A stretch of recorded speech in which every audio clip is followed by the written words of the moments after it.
Namo tassa bhagavato arahato samma sambuddhassa.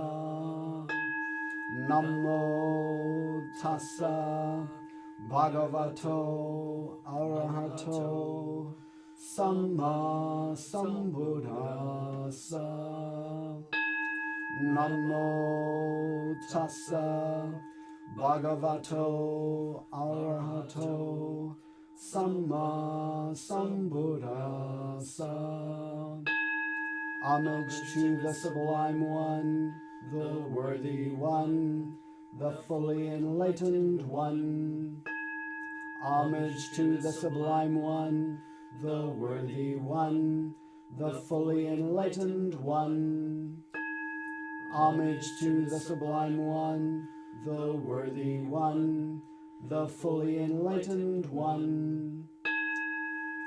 All beings one body, I vow to liberate. Endless blind passions, I vow to uproot. Dharma gates without number, I vow to penetrate. The great way of Buddha, I vow to manifest. All beings one body, I vow to liberate. Endless blind passions, I vow to uproot. Dharma gates without number, I vow to penetrate.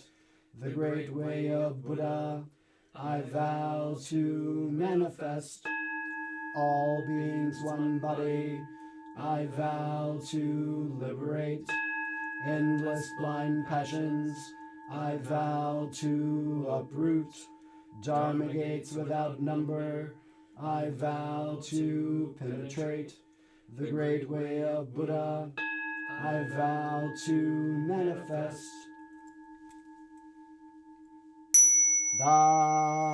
Maha prajna paramita hridaya sutura.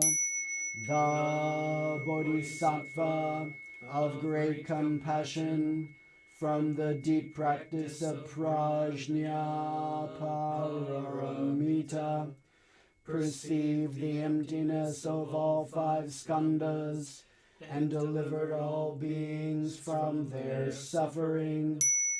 O Shariputra, form is no other than emptiness, emptiness no other than form. Form is emptiness, emptiness form. The same is true of feeling, thought, impulse, and consciousness. O Shariputra, all dharmas are empty. They are not born nor annihilated. They are not defiled or immaculate. They do not increase nor decrease. So in emptiness, no form, no feeling, no thought, no impulse, no consciousness, no eye, ear, nose, tongue, body, mind, no form, sound, smell, taste, touch, or objects of mind, no realm of sight, no realm of consciousness, no ignorance, nor extinction of ignorance, no old age and death, nor extinction of them, no suffering, no cause of suffering, no cease from suffering, no path to lead out of suffering, no knowledge, no attainment, no realization, for there is nothing to attain. The Bodhisattva holds on to nothing but prajna paramita. Therefore the mind is clear of any delusive hindrance.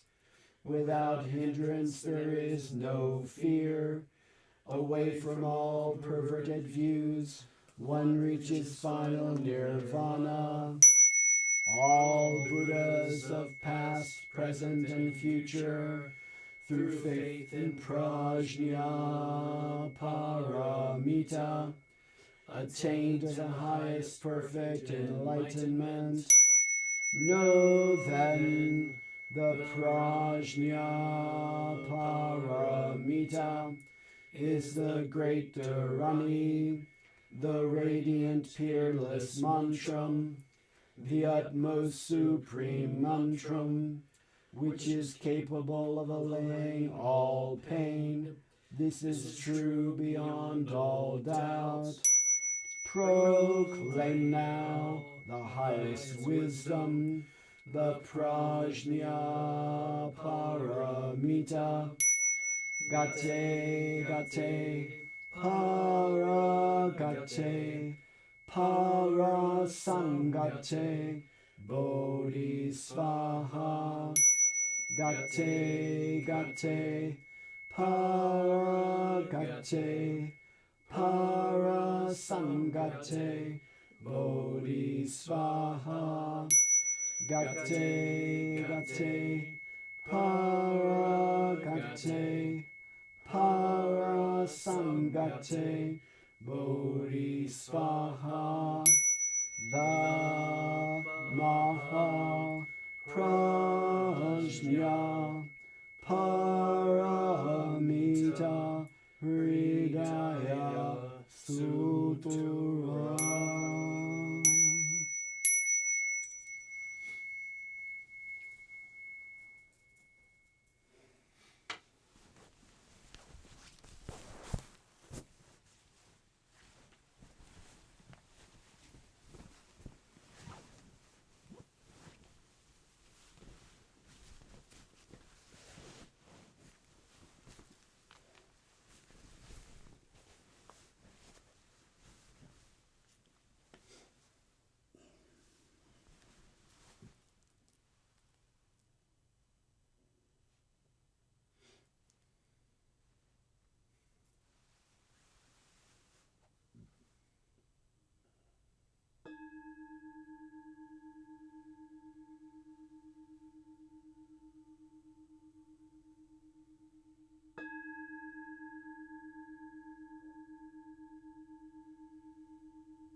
There are many versions of the stories about the Buddha. This is just one.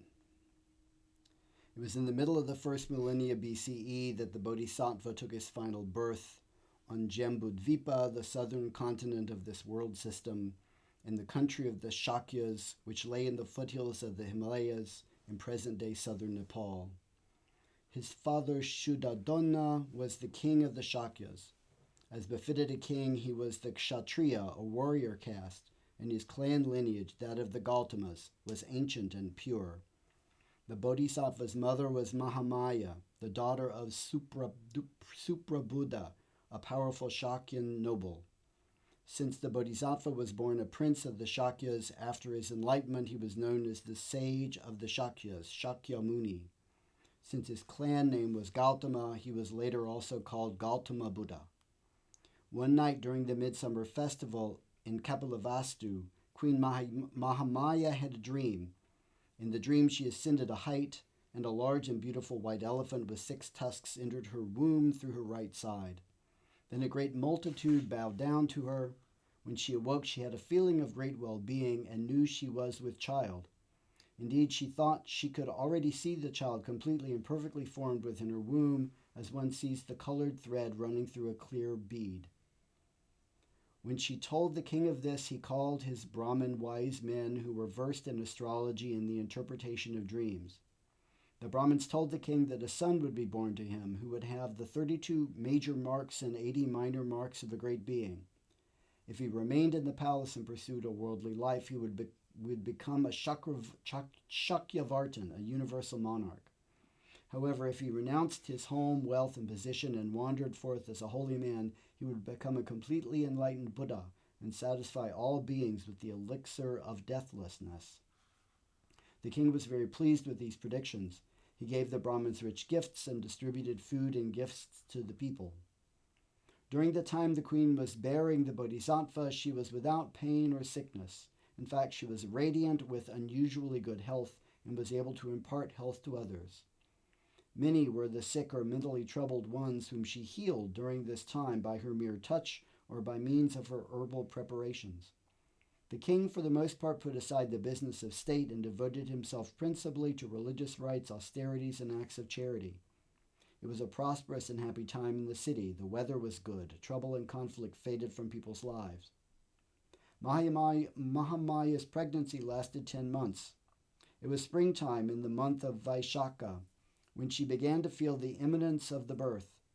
She asked to be taken to Lumbini, a pleasure grove belonging to her family that she had loved as a girl. Suddhadana gave orders, and a great train of nobles, courtiers, and servants issued from the city to accompany her there. Colorful tents housing comfortable living quarters were set up, and all preparations were made for the birth. In the middle of the month, on the full moon day, Queen Mahamaya was walking in the grove when suddenly she felt heavy and raised her right arm to take hold of a tree branch for support. Just then, as she stood grasping the branch, the Bodhisattva was born into the world instantly and painlessly. Once again, a light shone through the worlds, and the earth shook. Then the Bodhisattva, who already had the form of a small child, took 7 firm steps, looked into the 4 directions, and said, "I am the leader of the world, the guide of the world. This is my final birth." 2 spouts of water, one warm and one cool, issued from the air above the Bodhisattva's head and poured their pure and soothing waters over him. Thus washed, he was placed on a couch covered with silk brocades, and a white parasol was raised above his head. At that time, a great rishi, a seer named Ashita, was living alone in the mountains practicing meditation. He saw with his clear sight that a momentous and auspicious birth had taken place somewhere in the world. He performed divination and determined that this event had occurred in the court of King Suddhadana, lord of the Shakyas. With his sister's son Naradatta, he traveled to Kapilavastu. Being a renowned rishi, he was admitted at once to the court, and the king received him with deference, offering him water to wash his feet. When the formalities were at an end, the seer explained that he had seen visions of an auspicious birth, which he believed to be that of the king's son. He asked to see the child. Suddhadana commanded his son to be brought. On seeing the child, the seer, despite his age and venerable status, rose from his seat and prostrated to the child, then placed the Bodhisattva's feet on his head. Suddhodana, stunned and impressed by this act of veneration on the part of the great rishi, also prostrated to his son. Then Ashita examined the child and found on his body all the 32 major and 80 minor marks of a great being. He said that for a possessor of these marks, only 2 destinies were possible. Such a great being would become a universal monarch should he pursue a worldly life, or a completely enlightened Buddha should he renounce worldly life and enter a life of homelessness devoted to spiritual truth. Ashita proclaimed this good news to the king, but after a short time, when his first joy had subsided, the old man unaccountably began to weep. Suddhodana's heart was touched with darkness. Could the good fortune that had come upon him hold a secret flaw? Had Ashita seen some misfortune lying in his son's future? Anxiously he questioned the old seer. Ashita, grasping the king's fears, was quick to reassure him. No misfortune lay ahead. He experienced first joy and then grief, he explained, because first he had seen the greatness of the child. Then in a flash he had beheld his incomparable destiny. The child would surely renounce family wealth and position to seek spiritual truth. He would fully conquer delusion and become a Buddha, a fully awakened one, such a one as appeared once in an ocean of millennia. He would teach a doctrine that would free beings from the suffering of birth, old age, sickness, and death. And then Ashita experienced unspeakable grief, for he had realized that he, an old man, would not live to benefit from this Buddha's teaching. Though I have mastered the 4 levels of meditative absorption, he explained to the king, I have not been fully liberated from grasping and fixation. I have not drunk the pure elixir of deathlessness, and since I will not live to hear the Buddha teach, I will die without attaining the ultimate realization. Shortly, Ashita regained his composure and took his leave of the king. After leaving the palace, he spoke to his nephew Naradatta. Start now to prepare yourself for the Buddha's teaching. Renounce the worldly life and meditate in solitude. Yet keep well informed of King Suddhodana's son. When you hear that he has attained Buddhahood, go to him and receive his teaching. More than 35 years later, after the Buddha had attained enlightenment, Naradatta would become his disciple, and not long after, meditating again in solitude, attained the 4th stage of realization, that of an arhat. On the 5th day after the Bodhisattva's birth, Suddhodana called for the traditional naming ceremony to be performed. Nobles, courtiers, and Brahmins were invited in large numbers. Food and drink was plentiful, and generous gifts were made to all. The boy was given the name Siddhartha, which means accomplishment of the goal. Then 8 skilled Brahmins were asked to examine him and to augur his future. The 8 Brahmins all found the major and minor marks, and 7 of the 8 predicted what the Brahmins had predicted before. If he pursued the householder's life, he would become a universal monarch. If he renounced it and entered homelessness, he would become a fully enlightened Buddha. But one of the 8, a young man named Kaundinya, clearly foresaw a single destiny for the boy, that of a Buddha, and so proclaimed to the king.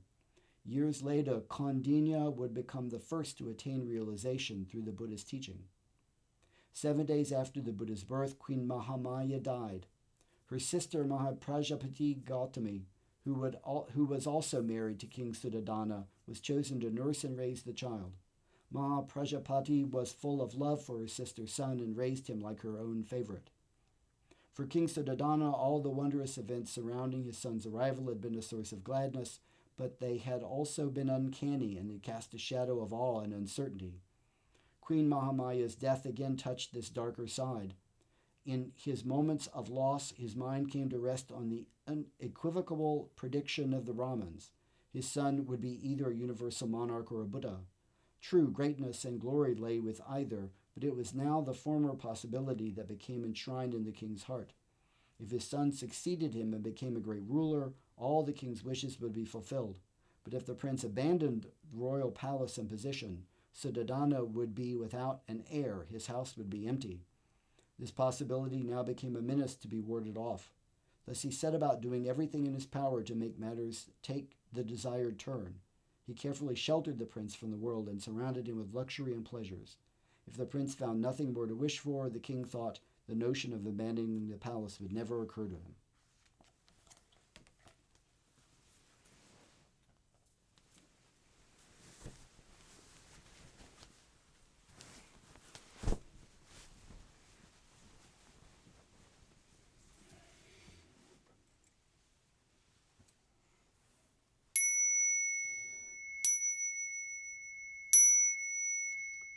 Homage to the great teacher of the three realms, the loving Father of the four kinds of beings, descended from Tushika heaven, our founding teacher, Shakyamuni Buddha. Homage to the great teacher of the three realms, the loving Father of the four kinds of beings, born in Lumbini, our founding teacher, Shakyamuni Buddha. Homage to the great teacher of the three realms, the loving Father of the four kinds of beings, witness of the four sights, our founding teacher, Shakyamuni Buddha. Homage to the great teacher of the three realms, the loving Father of the four kinds of beings, who left the palace and renounced the world, our founding teacher, Shakyamuni Buddha. Homage to the great teacher of the three realms, the loving Father of the four kinds of beings, who practiced austerities in the Himalayas and cultivated the way, our founding teacher, Shakyamuni Buddha. Homage to the great teacher of the three realms, the loving Father of the four kinds of beings, who subdued Mara beneath the Bodhi tree, our founding teacher, Shakyamuni Buddha. Homage to the great teacher of the three realms, the loving Father of the four kinds of beings, who turned the wheel of Dharma at Deer Park, our founding teacher, Shakyamuni Buddha. Homage to the great teacher of the three realms, the loving Father of the four kinds of beings, who entered nirvana under the twin Shala trees, our founding teacher, Shakyamuni Buddha. Homage to the assembly at Vulture Peak, to the sutras, the Vinaya, and the Abhidharma, the profound Dharma jewel. Homage to the assembly at Vulture Peak, to the Bodhisattvas, Pratyeka Buddhas, and Shravakas, the pure Sangha jewel.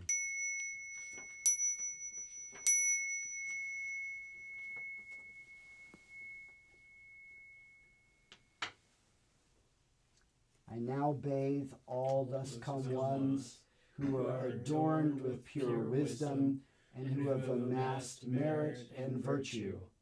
May living beings of the five turbid realms be led from filth and expediently realize the pure Dharma body of the thus come one.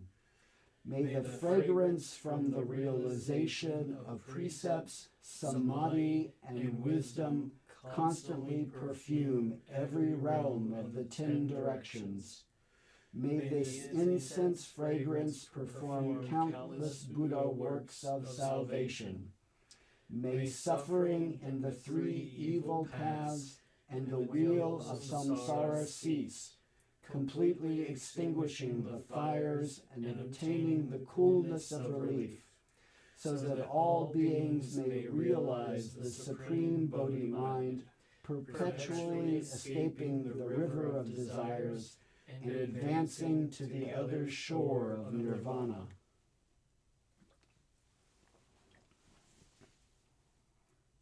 Sokam Muni Bul, Sokam Muni Bul, Sokam Muni Bul, Sokam Muni Bul, Sokam Muni Bul, Sokam Muni Bul, Sokam Muni Bul, Sokam Muni Bul, Sokam Muni Bul, Sokam Muni Bul.